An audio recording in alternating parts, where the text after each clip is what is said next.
Ассалаумағалейкум. Тылсым дүние каналына қош келдіңіздер. Адам баласының жан-жануарды құтқаруға, көмек беруге мүмкіндігі жеткілікті. Мәселен, көшеде аштан өлгелі жатқан мысыққа, не болмаса күшікке көмек қолын созып, жануарларды былғары үшін өлтіруге қарсы шаралар ұйымдастырып, сырқатты хайуанаттарды дәрігерге апара аласыз. Алайда, адамның жануардың көмегіне зәру болатын сәттері де болады екен. Мұндайда олар қандай әрекеттерге барады? Ғаламтор беттерінде бірнеше жыл бұрын американдық Мэри Краниктің басынан өткен таңғажайып оқиға қызу талқыға түсуде. Оқиға былай болған. Жүктіліктің 8-ші айында жүрген әйелдің басқа қаладан үйіне келе жатып, көлігі бұзылып қалады. Дәл сол сәтте бұрқасын дауыл соғып тұрғандықтан айналада не болып жатқандығы да көрінбейді. Не істерін білмеген американдық ханым жолда бір көлік кездесіп қалар деген оймен көліктен шығып жаяу жүре бастайды. Боран одан сайын үдей түседі. Есі шыққан Мэри бар күшін салып 800 метр жол жүреді. Кенет толғағы басталып кетеді. Әйел қары аз деген жерді тауып отыра бергенде қатты ауырсыну мен қорқыныштан есінен танып қалады. Бірнеше минуттан кейін есімді жидым. Менің басым алып қасқырдың белінде жатыр. Бұл үйірдің басшысы секілді. Қалған қасқырлар мені желдің суығынан сақтау үшін дөңгелек жасап тұр екен. Олардың саны 9-ға жуық болды.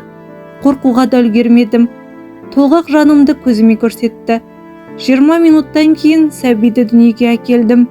Бір ұрғашы қасқыр абайлап қана кіндікті кесті де, жанындағы құрбысы екеуі сәбиді жалай бастады.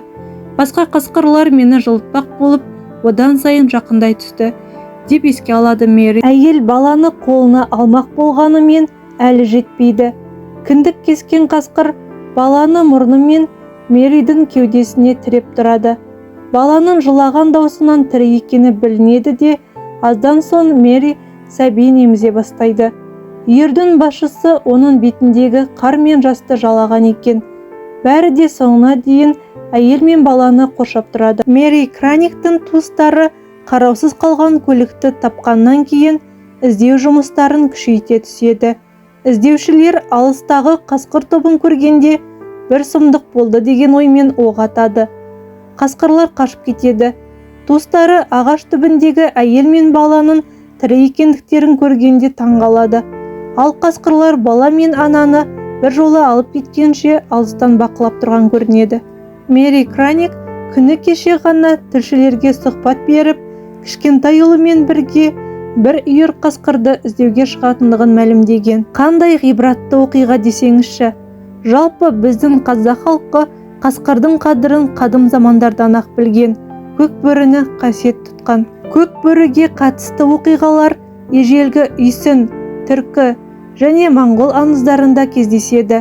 Қытай жылдамашылары бейши және суйшилердің айтуынша, түріктердің арғы тегі Батыс теңізінің жағалауында өмір сүрген ғұн тайпасының Ашин атты ақсүйек руынан шыққан екен. Бірде көрші рудың адамдары бұларды бірін қалдырмай қырып кеткен. Тек жалғыз ғана 9 жасар ұлдың қол аяғын бірдей кесіп, азаппен өлсін дегендей, өзін көл жағасындағы қалың қамыстың арасына тастап кетеді.